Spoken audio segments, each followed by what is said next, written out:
Good morning, everyone. So, I am Jacqueline Garcia, your today's speaker for the icing on the cake, our topic for today in our Zoom meeting. So, let's start. So, introduction to icing on the cake plan, grow faster, bolder, and stronger.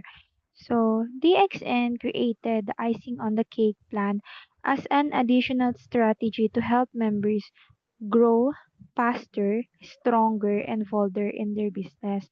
Just like sa cake, ang icing ang nagpapaganda at nagpapasarap. Ganon din ang IOC, dagdag opportunity para sa mga members. So, imagine may cake ka nito, which is yung Simple DXN business model or in short, SIMP. Kapag nilagyan mo ng icing, mas attractive siya sa tao at mas madaling ibenta. Same with DXN, may existing system na pero yung IOC ay dagdag pang icing para mas dumami ang members at kita. So, DXN has grown faster, bolder, and stronger in the past 25 years with its unique strategy. But now, it's almost 30 years. So, DXN proved na kaya niyang lumago worldwide. From 2009, tayo ay top 40, 2011, top 28, and nung 2018 is top 15. So, dahil nga sa unique strategy nito, katulad ng IOC plan na ginawa nila para mas lalo tayong lumakas or yung sistema natin.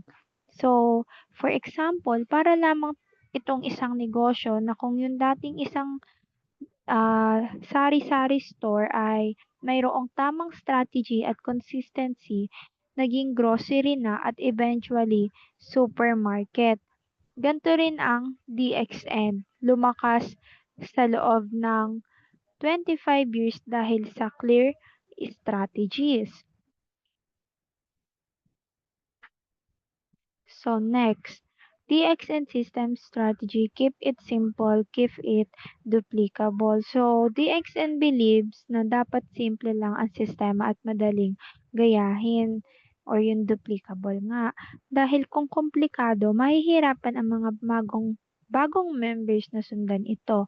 Kaya ang IOC ay ginaya rin para maging madali i-explain at i-duplicate. So, kung nagtuturo tayo ng isang recipe, mas madaling ituro kung simple lang. Tulad ng paggawa ng fried egg kaysa gourmet dish.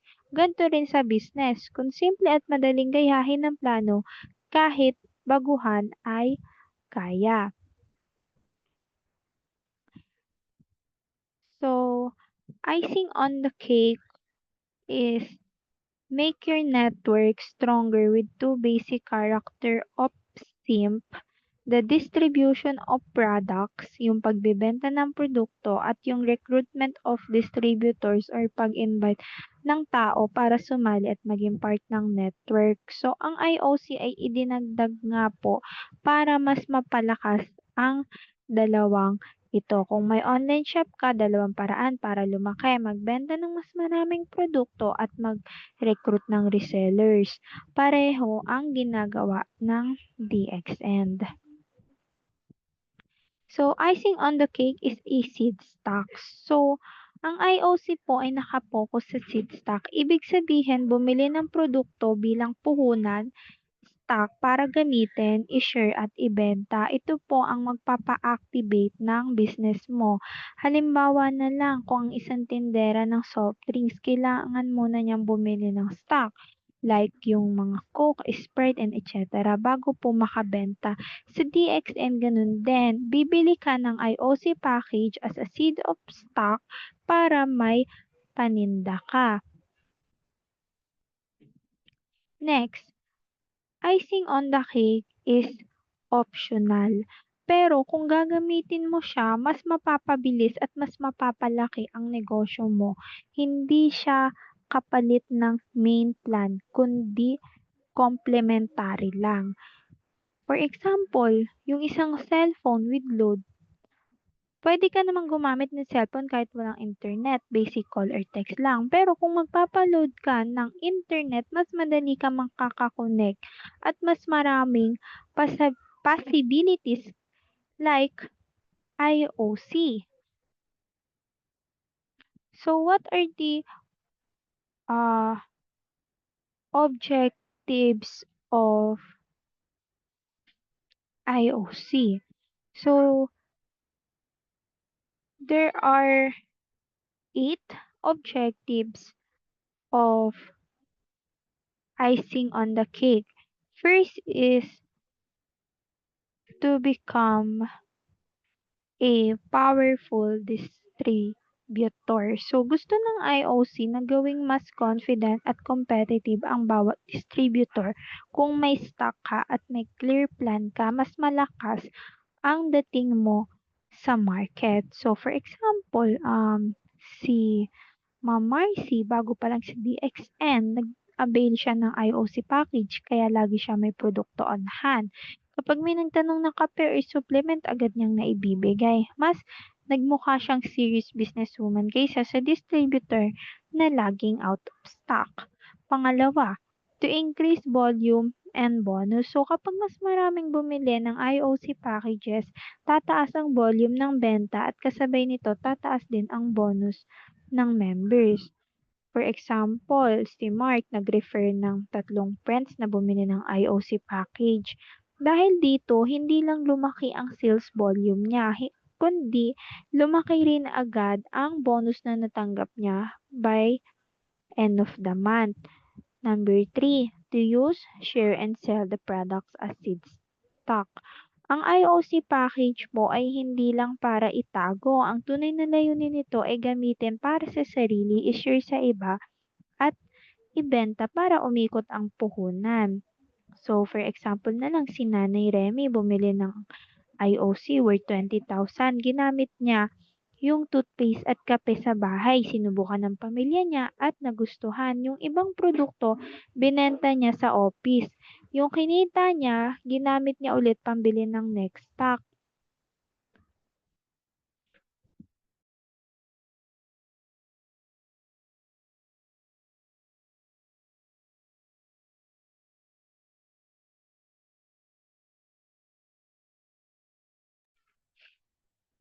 Number 4, to activate the existing non-active members. So may mga members na inactive, sumali lang pero walang ginagawa. Ang IOC po ay nakakatulong para sila ma-activate ulit dahil may fresh opportunity na magbibigay ng excitement. Number 5, to increase recruitment. Dahil attractive ang IOC package, affordable, may products, may bonuses, mas madali mag-recruit ng bago.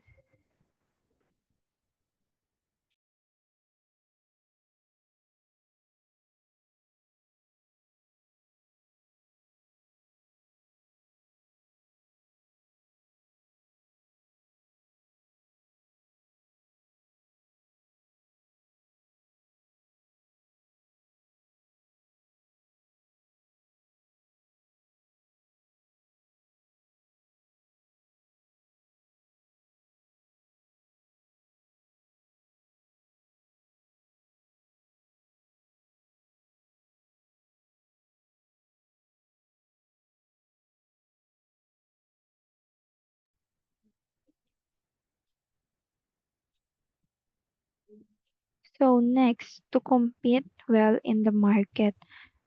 So hindi lang po DXN ang may MLM plant. Maraming kalaban sa market.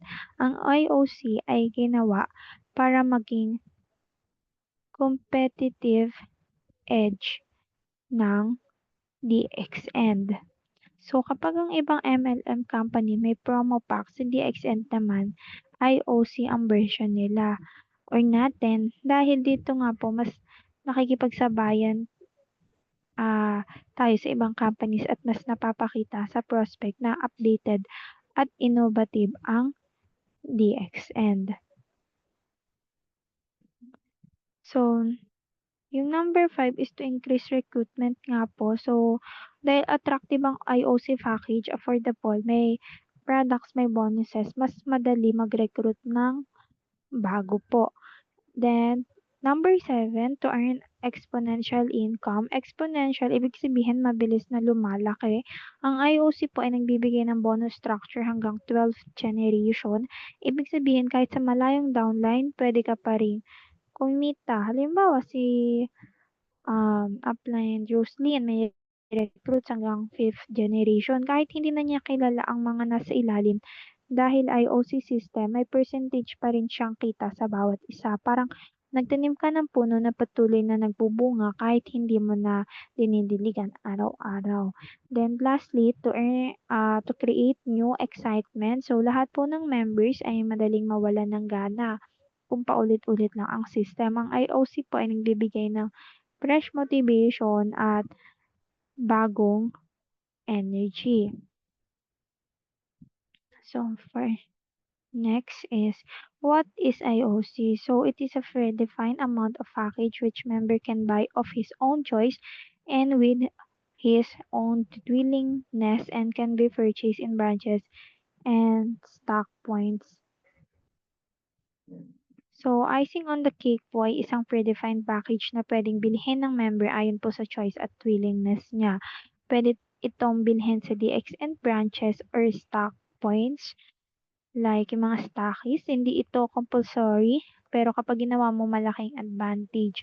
Parang promo package sa isang grocery. Kung gusto mong bumili ng isang set, halimbawa rice plus cooking oil plus sardines, mas mura po at mas convenient kaysa isa-isa. Sa DXN IOC package naman ay ganun din po.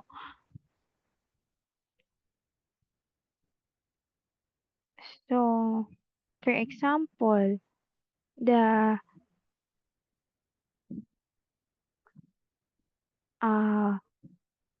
product is worth 20,000.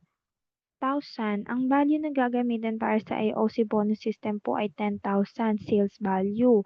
Kahit anong combination ng DXN products, pwede po na bilhin basta pasok po sa package amount. Then, what is the rule for product purchase? So, lahat po ng product purchase sa IOC ay may equivalent PB para sa status promotion. Halimbawa is para maging SA, pero hindi po siya counted para sa monthly PPB, qualification, overseas incentive o handphone incentive. Pwede ka bumili ng kahit anong mix ng DXN products worth 20,000. It's equivalent to 1 IOC unit. Walang SB point na kinikilala para sa normal bonuses. For example, kung gusto mong maging star agent, counted ang PB ng IOC. Pero kung gusto mong makakwalify sa cellphone incentive, hindi siya included. Parang may sariling lane ang IOC system na hiwalay sa normal plan. So, this is the bonus structure. For example, ang IOC bonus ay based sa generation. First generation, 15%. Ito yung unang bili ng IOC package ng member mo, makaka-receive ka ng 15%. Then, second generation, 10%. Then, third generation up to 11th generation is 5% each. And then, 12th generation onwards is 1.5%. So, kung nag-recruit ka ng isang tao sa first generation mo, makakakuha ka agad ng 15% bonus. Kung kung yung na-recruit mo, nag-recruit din second generation, may 10% ka. Ibig sabihin, kahit sa malayo na ang line, tuloy-tuloy pa rin ang kita. So, here is the formula for profit sharing. So, from 12th generation onwards, kikita ka pa rin through profit sharing. So, your fund is equals to total new members times sales value times 1.5%. Then, profit sharing is equals to fund times individual contribution divided by total contribution. So, note, hypothetical lang po ang sample computation. Depende pa rin ito sa actual recruits. Kung sa 12th generation mo may 100 new members at bawat isa bumili ng IOC package, yung 1.5% ng sales value ay ipapamahagi sa lahat ng qualified uplines proportionally po. So, what are the rules for participation? So, pwede kang bumili ng maraming units para gumawa ng new lines, pero hanggang 2 gens lang sa sarili mong name. From third generation onwards, dapat real new members na may sariling code. Kung bumili ka ng multiple units, lahat dapat under the same hierarchy. Pwede mong i-park ang mga units mo sa ibang line gamit ang I-up code. For example, si Upline George bumili ng tatlong IOC units. Yung first and second unit ay sa pangalan niya mismo. Pero pagdating sa third gen, kailangan na ibang tao ang bumili. Hindi na pwede na puro siya lang. Para talaga dumami ang real recruits, hindi lang puro personal purchase. Then, here are the structures. So, ito po ay depende sa dami ng units at generations. Iba-iba ang total bonus percent na pwede mong makuha. In first generation, first unit, it is equals to up to 25%, which is the 15% plus the 10%.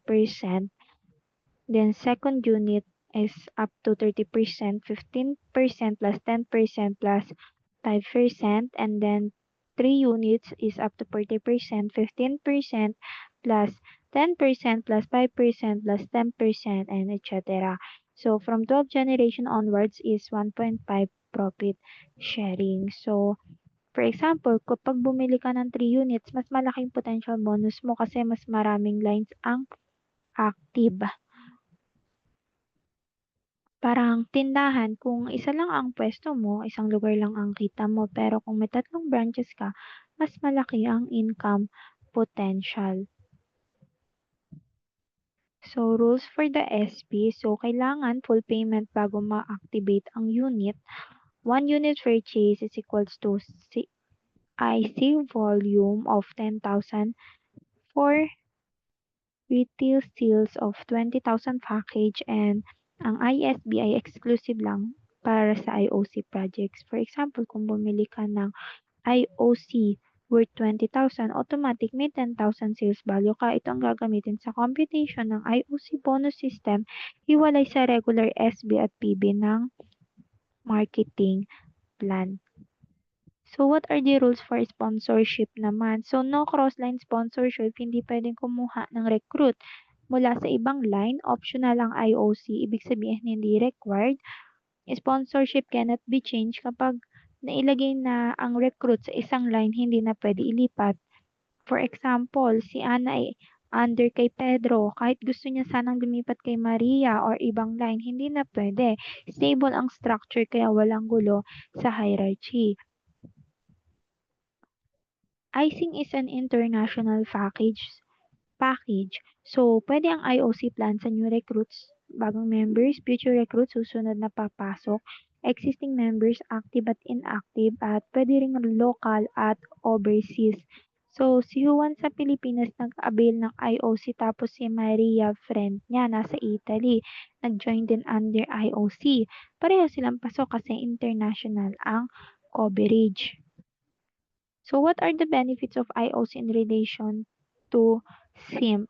So, first is the international package. Pwede kahit saan, seed stock, produkto ang puhunan, PB recognition counted para sa status promotion, halimbawa SR or Starter B, compression monthly, parang hindi sayang ang bonus kahit may inactive sa gitna. Then, for example, si Upline George may recruits hanggang 10th generation pero yung iba inactive. Dahil may compression, hindi sayang ang bonus, ilipat sa mas active downline ang percentage, kaya tuloy-tuloy pa rin ang kita.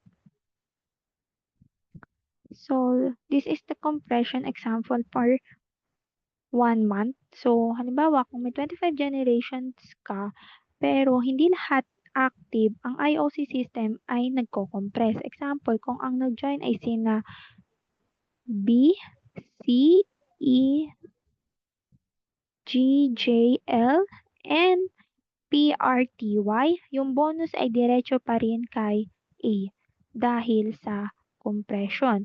Parang may 10 tindahan ka pero 5 ang nagbukas, imbes na mawalan ka ng kita na sa 5 na sarado, automatic na lilipat ang kita sa bukas na tindahan. Then, this is the example for the month 2, compression pa rin. So, kung may nadagdag na bagong active like si D, si H, and si M, sila po ay kasama na rin sa bonus payout. Mas maraming nagiging active, mas nadadagdagan ang compression benefits. Parang jeep na puno ng pasahero. Kung may umakyat pang bago, lahat sila counted sa bayad at equal benefit sa driver or yung upline. So, ito naman, in month 3, kapag may bagong recruits ulit, halimbawa si F, si K, at si W, dagdagan na naman ang compression. Dito makikita na habang tumatagal, lumalaki ang network activity at bonus distribution. Isipin na lang natin sa unang buwan, 3 lang ang bumili ng produkto. Sa pangalawang buwan, nadagdagan ng 5. Sa pangatlong buwan, naging 10. Yung kita mo, hindi bumababa, palaki ng palaki dahil sa compression system.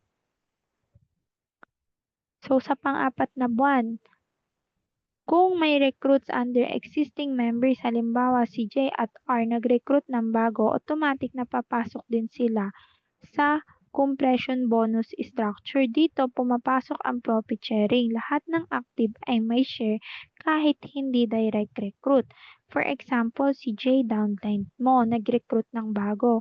Kahit hindi mo kilala yung recruit niya, kikita ka pa rin dahil nakapaloob siya sa structure. Para itong franchise system, kahit hindi ikaw ang nagbenta, may porsyento ka pa rin dahil nasa ilalim mo yung branch.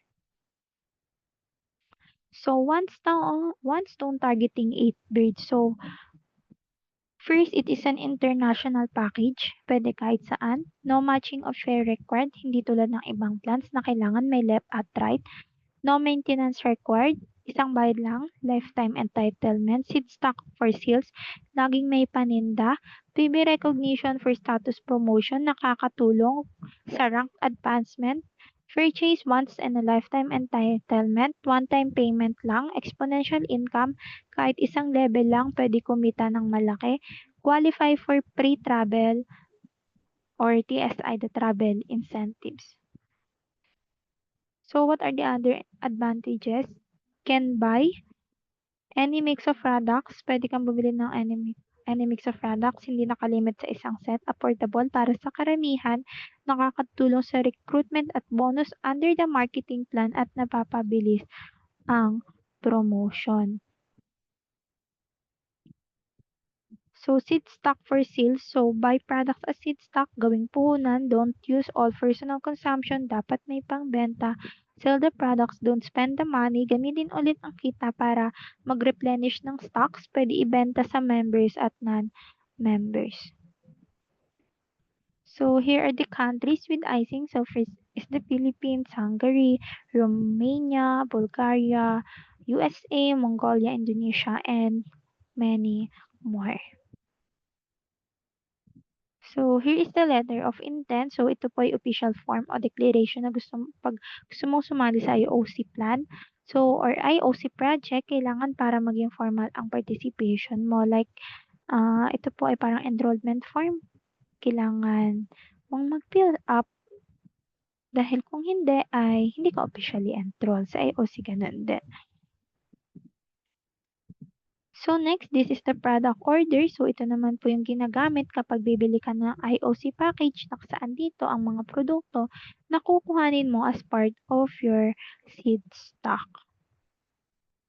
So it's easy, it's simple, it's easy, it's IOC. Take advantage, join immediately. Why? So, the earlier na sumali ka, mas maganda kasi mas marami kang maunang mag-recruit bago mapuno ang network. Parang pagbili ng lupa, mas mura at mas malaki ang chance na kumita kung maaga kang bumili bago tumaas ang presyo. Sa IOC, mas advantage ka kung ikaw ang isa sa mga unang pumasok. So, My final message is IOC is an add-on plan na hindi komplikado, madaling gawin at mabilis magbigay ng excitement, income, and opportunity. Lalo't sa mga baguhan sa DXN na walang background sa networking, pwedeng makasali at kumita sa IOC dahil hindi nga siya komplikado. And that's all. Sana po marami tayong natutunan. Thank you po.